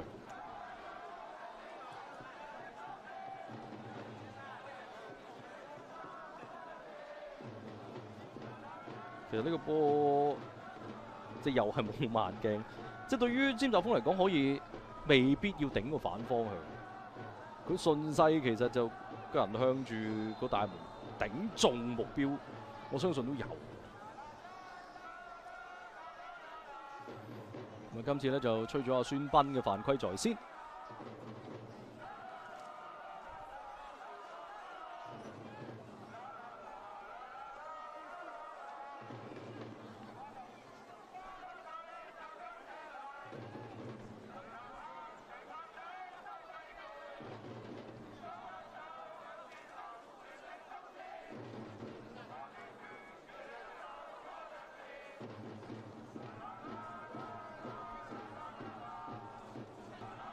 林家坤去到呢就只個60分鐘左右啦，揭陽隊就明顯地壓制住咗呢邊嘅韶關隊，特別係換咗阿李冠華上嚟之後啊。咁但係呢一個嘅場上面壓制嘅優勢，可唔可以轉化為入波先係最為之關鍵？呢個過頭波俾得唔錯㗎，咁啊門將亦都出得快，落地咧將個波擒住，碌翻出嚟咧俾沈傑。而家嘅韶關隊咧仲有一個換人名額嘅，哇！呢下應該中腳嘅喎，沈傑。咁就下半場一人一張黃牌啊！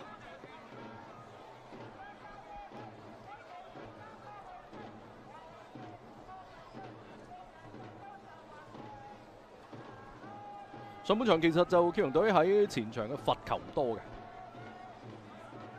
睇下咧就嚟到下半場咧，已經係25分鐘打後，呢一個罰球可唔可以製造到威脅呢？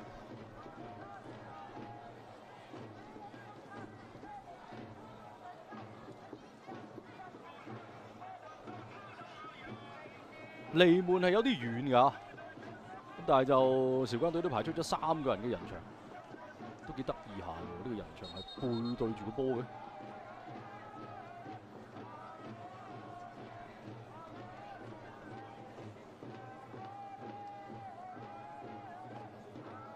咁啊，球證都要分翻開兩邊嘅球員先啊。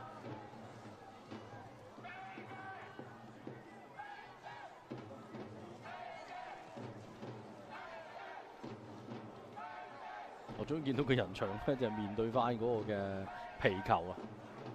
咁同埋就似乎係咪向前行咗啲咧？球證頭先係冇用嗰個隱形噴霧啊。睇下呢一個罰球，直接射埋門。但係唔中目標嘅，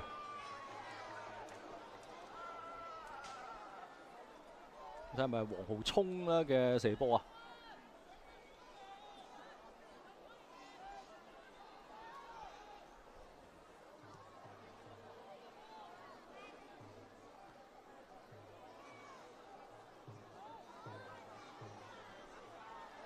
呢個波球證話冇犯規。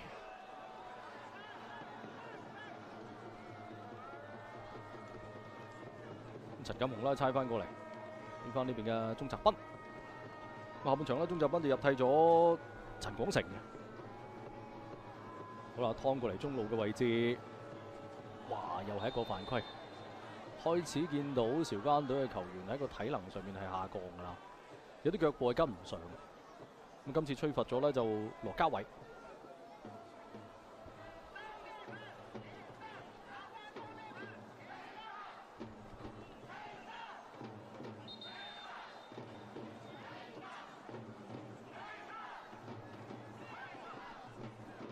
咁嚟到咧就下半場嘅補水時間啦，應該係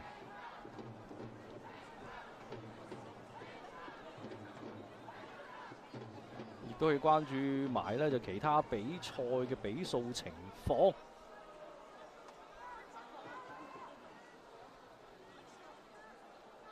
咁河源隊同埋東莞隊呢，暫時係0-0嘅，咁而惠州隊就再一次領先深圳隊3-2。野汕頭隊亦都1-0領先緊梅州隊啦。咁所以呢，就真係要睇下河源隊同東莞隊嗰邊嘅情況啊！嗱，揭陽呢邊啦，如果係能夠全取3分嘅話，當然揭陽隊係將命運把喺自己手裏邊啦。但係如果佢哋唔能夠全取3分呢，就真係要留意下河源隊同東莞隊嗰場比賽嘅情況啦。因為惠州如果係能夠擊敗深圳，佢哋攞到3分；汕頭如果能夠擊敗梅州，佢哋攞到3分嘅話呢，佢哋嘅積分係去到12分。咁而家嘅揭陽隊如果攞到1分嘅話，佢哋只係得11分啊！亦即係話呢，佢哋可能會跌到去第8嘅位置。但係當然第8呢都仲係可以踢下一階段嘅比賽。但問題就在於，如果河源同東莞嗰邊河源係領先東莞嘅話呢，河源又攞3分，咁佢哋就可能變成第9嘅嘞。如果呢邊嘅揭陽隊係變成第9嘅話呢，咁就跟住落嚟就可能呢場賽事過後，佢哋就唔需要再踢下一階段嘅比賽。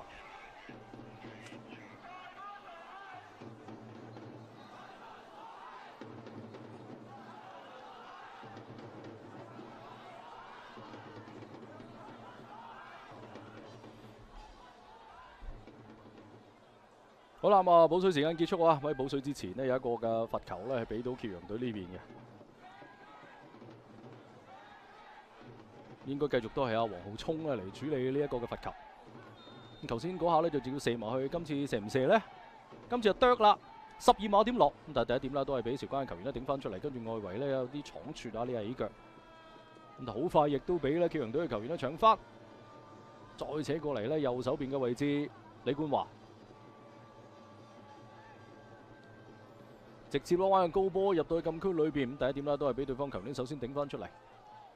好啦，睇下韶關隊嘅反擊，前面有5個球員喺度，哎呀，但係俾得唔靚啊！呢個波又搶到噃，孫斌跌跌撞撞之下呢個波迎落翻去呢就揭陽隊方面，李冠華就俾人喺後邊愣跌咗，亦都吹罰咗呢邊呢就係葉培欽嘅犯規。好啦，咁啊揭陽隊呢繼續撳掣。換走呢就上半場助攻嘅彭永信，即係上半場入球同助攻嘅球員呢都被換走啊！彭永信同埋温子新都換走咗。揭陽隊換人，換下47號彭永信，換上呢就換上13號13號嘅另一位前鋒球員呢鄭力海，佢上嚟可能都會係嚟喺左路攻堅啊！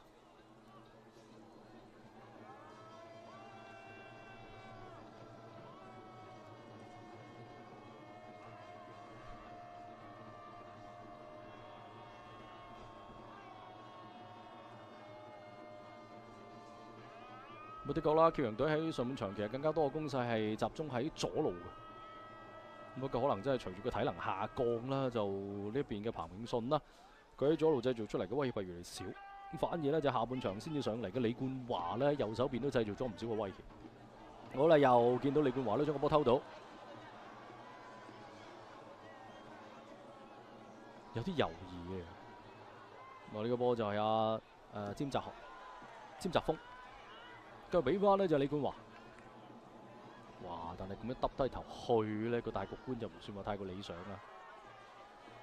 啦。又俾呢就係李冠華咧偷翻，好啦，俾翻中路嘅位置陳金雄，但係想話再猜翻出嚟一個倒三角啦，俾唔翻自己隊友，反而俾到韶關隊一個反擊嘅機會。李振宇呢轉過嚟右手邊，咁前邊亦都有呢就孫斌喺度遞手噶啦，但係冇俾，自己帶多咗啊呢個波。咁但係由於踢唔中個波啊，咁所以都係吹罰咗何明欽嘅犯規。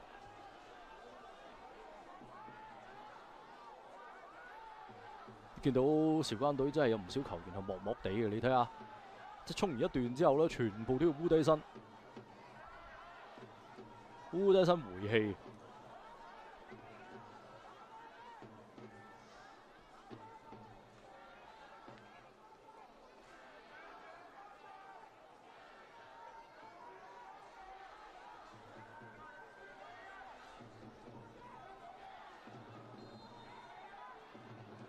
都係等阿葉培欽過嚟開啊呢一個嘅罰球。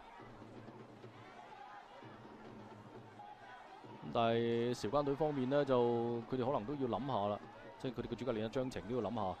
而家有唔少嘅球員嘅體能下降，咁係咪應該要盡早用埋第5個換人名額呢？呢個波就由於手部動作啊，都係吹咗個犯規，都係吹咗葉培欽嘅犯規，俾個罰球呢就揭陽隊方面。場邊就要換人啦，睇下係咪換阿葉培欽。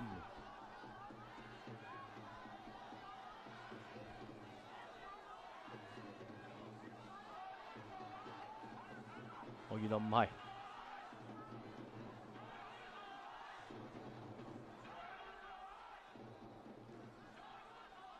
換上咧陳日飛同埋李振宇，咁就韶關隊換人，7號夏志斌換下，換上11號陳逸飛。最後嗰2個換人名額啊！朱文健換上30號李振宇。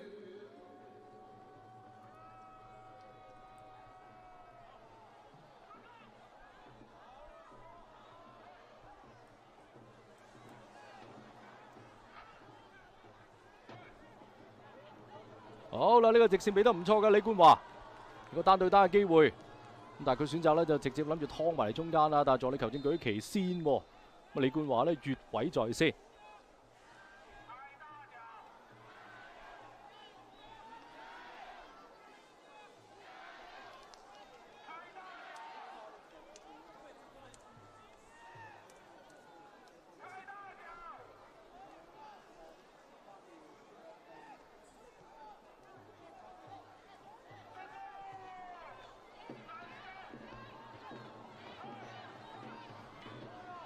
直接啦，個高波過到嚟，哎呀，攞得唔靚啊！李振宇，但仲有機會，繼續彎埋嚟門前，但孫斌嘅頭錘都頂唔中籠。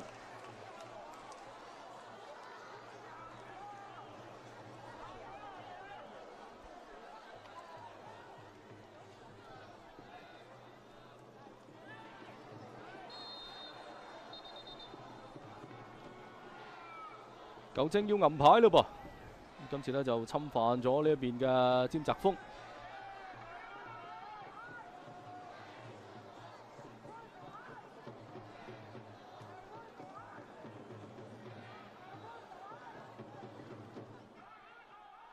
咁但係攞完張牌之後，會唔會又抽筋呢？係啊，真係啊，蔣文龍。咁但係就5個換人名額已經用晒啊！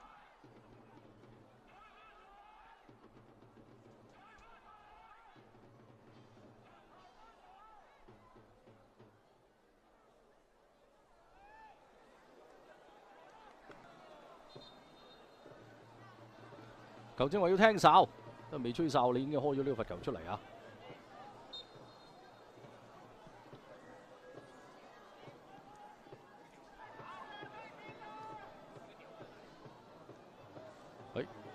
應該係李冠華呢，又係處於越位嘅位置，連續2次㗎啦，小心啲啊！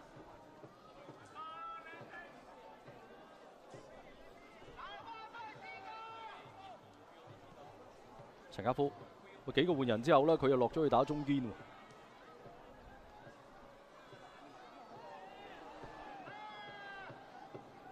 林家坤，好啦，有單對單嘅機會，彈埋嚟中間係咪越咗位呢？呢個波轉翻落去底線，地波撳埋嚟，咁啊李冠華呢就冇辦法咧形成射門啦，應該係。阿鄭力佳係越咗位線，阿鄭海啊，鄭力海係越咗位線。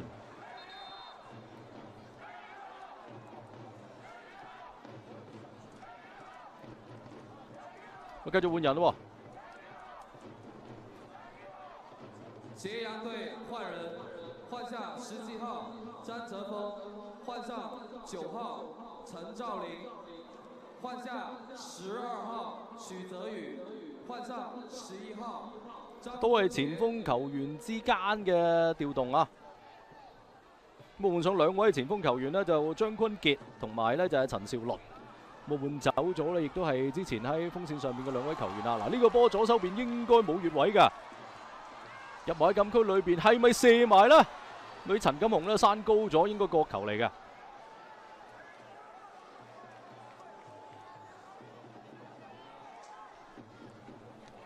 咁韓博呢就嚟到賽事嘅尾段呢，都仲可以咧壓翻情啊，形成咗呢一腳嘅射波。咁頭先都未交代完嘅。揭陽隊方面呢，就換上嚟嘅兩位前鋒球員，分別係11號嘅張坤傑同埋9號嘅陳兆麟。咁換走嘅呢，就係17號嘅詹澤峰同埋12號嘅許澤宇。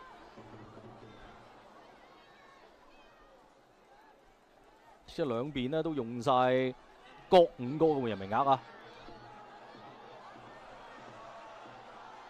應該係角球嚟嘅。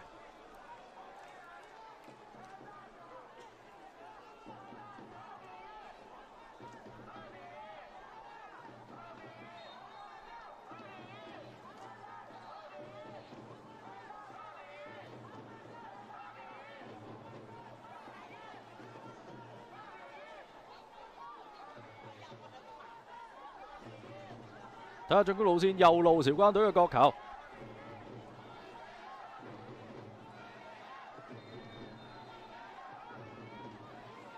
左腳嘅內彎比較貼門啊！睇下點啦，俾對方球員呢首先頂翻出嚟，繼續45度角啦，彎個高波入到禁區裏邊，門將接晒。咁最尾呢有一個相撞㗎，咁所以球證亦都吹咗個罰球啊，俾呢一邊嘅揭陽隊。咁啊吹咗李振宇嘅犯規。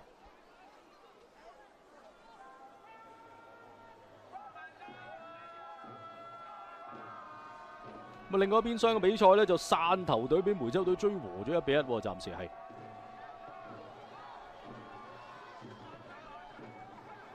好啦，睇下呢個波壓到喺禁區裏邊，轉唔轉到出嚟呢？陳兆麟越位嘅就應該唔係啊李冠華，助理球證舉旗越位嘅應該係陳兆麟啊，即係遠端球員越位啊！又有人抽筋啊，韶關隊呢邊。咁但係人數就用晒㗎啦，換人嘅名額，所以真係其實每一次直播粵超嘅比賽都俾啲意見呢，組委會啊，即係希望組委會可以增加翻啲嘅換人名額啦，因為我哋都係一個業餘嘅聯賽，咁可能如果有8個左右嘅換人名額嘅話呢。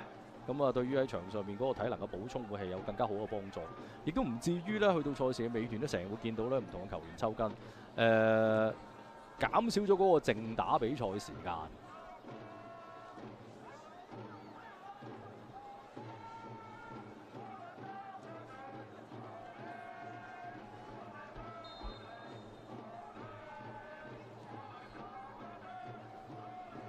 呢個頭槌批得唔錯㗎，孫班有單刀嘅機會對住對方門將，當個地波唔中籠啊！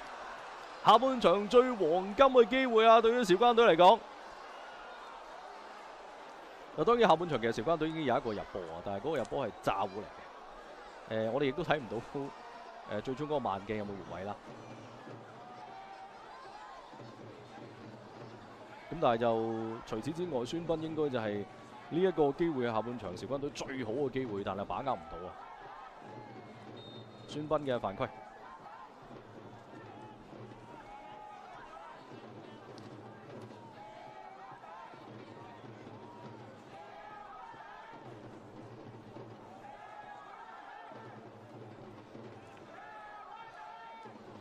李冠華兩個波出界之前都可以頂翻嚟。見到阿陳金雄又跌 pad，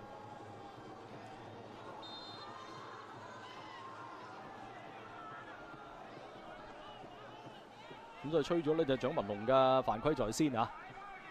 揭陽隊喺後場嘅罰球，好快亦都開咗。嗱，法定時間仲有2分鐘左右嘅啫，咁但下半場都幾多停頓下嘅。咁我諗嗰個嘅補時應該會比上半場更加多。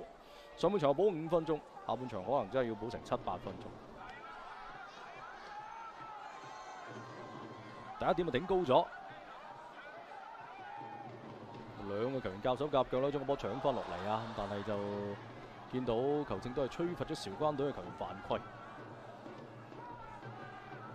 劉澤斌可以俾佢直線啊，冇錯，呢個波應該冇越位㗎，有2個橙衫嘅球員鬥得比較深，仲有3個藍衫球員喺度，可唔可以快啲呢？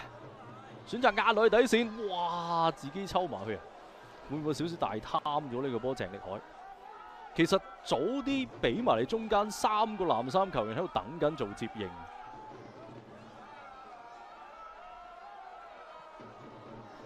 睇下韶關隊嘅長傳，第一點呢就頂高咗，不過自己就好難追翻嘅。上半場入波嘅李振宇、黃聰、陳錦鴻，俾人棘到腳㗎。葉培欽嘅犯規嗱，下半場其實葉培欽都3次犯規，所以即係球證都要警告下佢。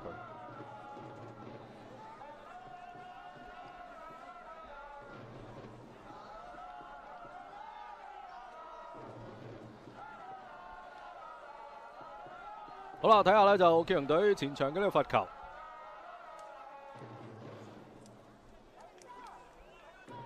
見到咧就隊長嘅林家坤啊，亦都已經壓到去咧大禁區邊嘅位置啊！呢位中堅都係諗住揾佢嗰個點嚟斬嘅，不過斬得比較濕。梁宇浩。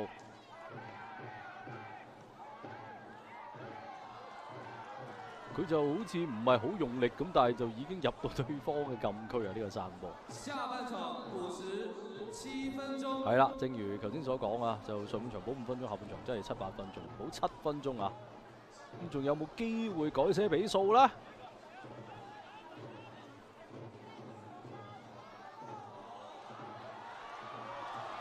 做翻個撞牆唔錯嘅。咁但係咧就最尾呢下都已經係冇力再掕落去抽筋。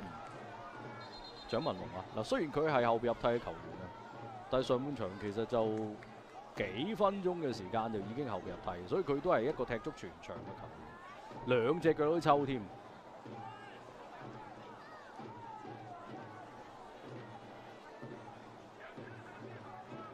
咁啊擔架入嚟就可能要補上補添。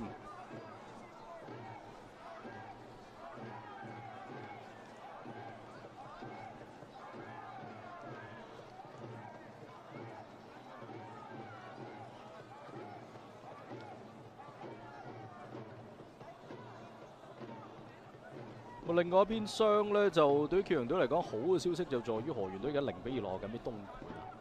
咁就對於揭陽隊嚟講，今場賽事無論踢成點都好，只要嗰邊河源係輸波，咁佢哋就穩進前8啦。咁而呢，深圳都係2-3落後緊俾惠州隊，咁而汕頭隊同湖州隊都係打成1-1平手嘅。所以呢，就暫時對於揭陽隊嚟講啊，都係好嘅消息。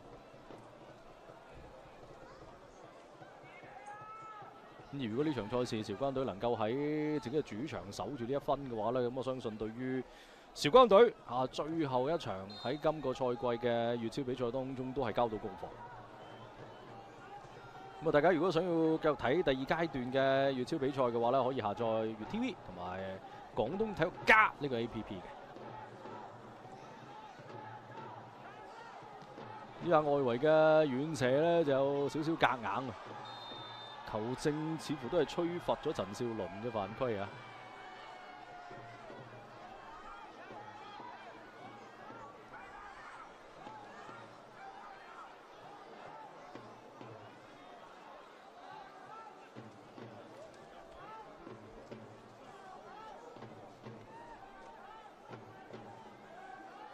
我睇下呢個罰球呢，會直接斬入禁區裏邊啦。都係等個韓博咧嚟斬啊！咁韓博今場賽事其實啲位都係不斷咁大兜亂。之前佢就踢前1嘅，即係踢個10號位。咁啊，今場賽事其實就初始嗰個正選陣佢係踢右閘嘅。咁但係去到下半場咧，就幾個調動之後咧，越壓就越上啦。方楚龍呢個波咁樣漏咗過嚟，好啦，睇下咧就李冠華。呢個點壓，陳錦鴻玩去後柱位中間改變咗方向啊！個俾唔到咧，就下半場後備入替嘅張坤傑。但係張坤傑咧唔俾個波出界，一個單對單嘅情況，11對11啦。咁但係咧就太近做動作啦，離對方嘅球員陳日飛。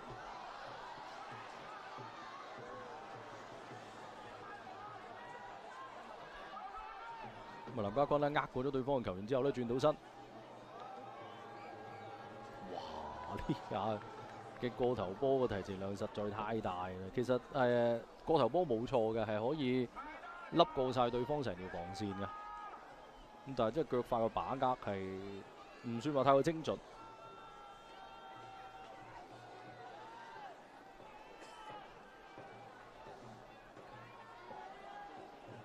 保時呢仲有3分鐘，咁但係由於頭先亦都有球員嘅抽筋啊，個抬咗出場邊，咁所以應該會補上補。呢個教育球應該就係揭陽隊嘅。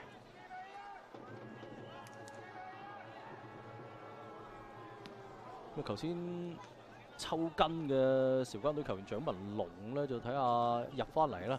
咁但係佢應該發唔到力嘅，因為兩隻腳都抽得好嚴重。呢個波就甩手啊！咁啊甩手嘅球權就轉換啊，俾咗韶關隊嘅界外球。哇！佢真係蔣文龍都要就住啊！呢下好啊，再放個過頭波上到嚟，立到嘅韓波，咁踩停咗個波。咁但係又落翻喺韓波腳下噃。李振宇3分出嚟高位小心啲啊！黃口未完失咗，咁但係又搶翻，睇下揭陽隊嘅反擊，左右中間都可以俾嘅，但係俾慢咗啊！呢個波如果早啲俾出去嘅話咧，其實係一個幾好嘅反擊機會。攞波嘅球員就冇越位嘅，呢下彎埋嚟遠處偷吹，其實唔需要咁急㗎，對於孫斌嚟講，即係佢唔需要咁早將個人拋喺空中，佢一睇住個波嘅落點，選擇攞個波落嚟都得。保時都剩翻嘅時間無多啊！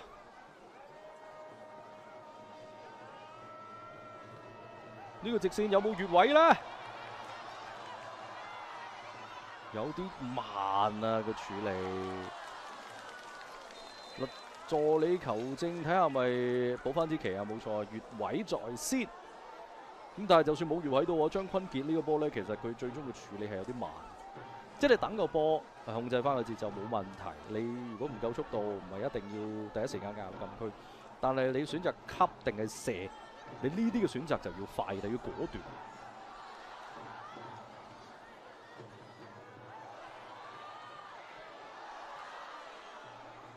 陳金鴻、李冠華揸唔起個波啊！呢個直線咧實在太大啦，個提前量，就算冇越位嘅孫斌都好難做。好啦，睇下接近7分鐘嘅保時有冇機會有最後一擊呢？都有啲好彩啊！咁樣落翻嚟呢，就韶關隊球員嘅腳下，但呢個波彎得唔夠高。好啦，睇下李冠華，哇！呢個直線嘅提前量又係好大嘅，自己隊友真係嗱，呢個唔係後備入替嘅球員嚟㗎，搏咗成場啊！黃浩聰，即係所以雖然好多波踢李冠華喺後備入替之後，但係佢嗰啲傳送嘅尺寸把握真係做得唔係好好。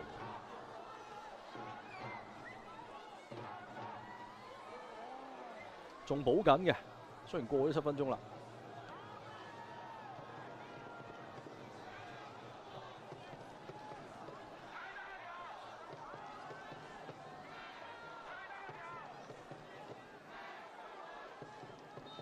好啦，咁亦都聽到球證吹響全場結束嘅哨聲啊！結果喺常規賽最後一輪嘅